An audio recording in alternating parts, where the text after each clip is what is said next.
कहानी की शुरुआत। यह कहानी है सुशीला देवी और उनकी नई बहू राधा की। सुशीला देवी एक शहरी महिला थी जिन्होंने अपने जीवन का अधिकांश समय बड़े शहरों में बिताया था। उनके पति का व्यापार था और वे एक बड़े घर में रहती थीं। सुशीला देवी की एक ही संतान थी, बेटा अजय। अजय का विवाह गांव की एक साधारण और सुशील लड़की राधा से हुआ। राधा का परिवार बहुत ही साधारण था। वह गांव की एक मेहनती लड़की थी जिसे शहर की चकाचौंध और वहां के तौर तरीकों का कोई अनुभव नहीं था। पहला दिन सास और बहू का सामना।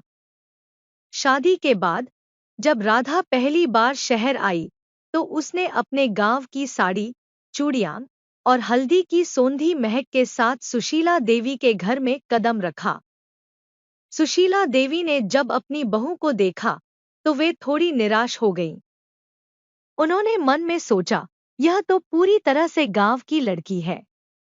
न इसे ढंग से कपड़े पहनने आते हैं, न बोलचाल का सलीका। हमारे शहर के परिवार में यह कैसे फिट होगी? सुशीला देवी ने राधा का स्वागत तो किया, लेकिन उनके मन में असमंजस बना रहा। राधा का सादगी भरा स्वभाव। राधा एक बेहद सरल और दयालु स्वभाव की लड़की थी। उसने शादी के बाद से ही घर के कामकाज संभालना शुरू कर दिया। सुबह जल्दी उठना, भगवान की पूजा करना, घर की सफाई करना और सबके लिए खाना बनाना उसकी दिनचर्या बन गई। सुशीला देवी को यह सब देखकर अच्छा तो लगा, लेकिन उन्होंने अब तक राधा को पूरी तरह स्वीकार नहीं किया था। वे अक्सर उसकी सादगी का मजाक उड़ाया करती। राधा, यह शहर है, यहाँ गांव के कपड़े पहनकर बाहर मत जाया करो। यहाँ की लड़कियां आधुनिक तरीके से तैयार होती हैं, सुशीला देवी ने एक दिन कहा। राधा चुप रही। उसने सास की बात को मानते हुए उनकी उम्मीदों पर खरा उतरने की कोशिश की। रिश्ते में खटास। सुशीला देवी का राधा पर सख्त रवैया धीरे धीरे राधा को परेशान करने लगा। राधा को लगता था कि चाहे वह कितनी भी मेहनत करे, सास कभी खुश नहीं होती। एक दिन सुशीला देवी ने राधा को अपने कुछ दोस्तों के सामने अपमानित कर दिया। उन्होंने कहा, मेरी बहू तो पूरी गांव की है।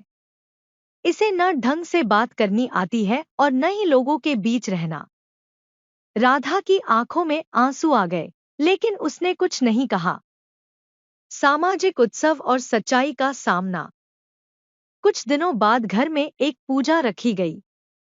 इस पूजा में सुशीला देवी ने अपने सभी दोस्तों और रिश्तेदारों को बुलाया। राधा ने इस पूजा की सारी तैयारियां खुद की। उसने बड़े प्यार और मेहनत से खाना बनाया, घर सजाया और पूजा का आयोजन किया। जब मेहमान आए तो उन्होंने राधा की तारीफ करना शुरू कर दिया। आपकी बहू तो बहुत मेहनती है।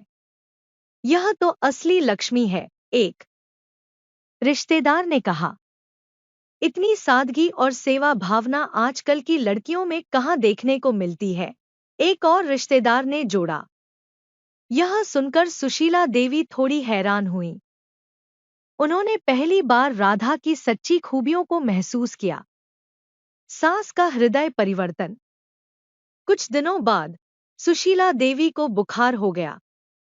राधा ने सास की देखभाल में कोई कसर नहीं छोड़ी। उसने दिन रात उनकी सेवा की, उनके लिए घर पर दवाएं बनाईं और खाना बनाकर उन्हें समय पर दिया। एक रात जब सुशीला देवी बिस्तर पर थीं, उन्होंने राधा को अपने पास बुलाया। राधा, मुझे माफ कर दो। मैं तुम्हारी सादगी को कभी समझ नहीं पाई। मैं हमेशा तुम्हें बदलने की कोशिश करती रही, लेकिन अब मुझे समझ आ गया है कि तुम्हारी सादगी ही तुम्हारी सबसे बड़ी ताकत है। राधा की आंखों में आंसू आ गए। उसने अपनी सास के पैरों को छुआ और कहा, माँ जी, मैं तो बस यही चाहती हूँ कि आप मुझे अपनी बेटी माने। रिश्ते में नया मोड़। इस घटना के बाद सास और बहू के रिश्ते में बड़ा बदलाव आया। सुशीला देवी ने राधा को अपने दिल से अपनाया। अब वे दोनों एक दूसरे की ताकत बन गईं।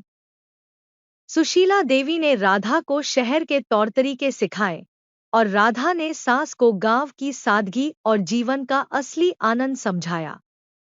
कहानी की सीख। शहरी सास और गांव की बहू की यह कहानी हमें सिखाती है कि रिश्तों को निभाने के लिए खुले दिल और आपसी समझ की जरूरत होती है। हर इंसान की अपनी विशेषताएं होती हैं और हमें उन्हें अपनाने की कोशिश करनी चाहिए। सादगी और आधुनिकता का संगम ही जीवन को सुंदर बनाता है।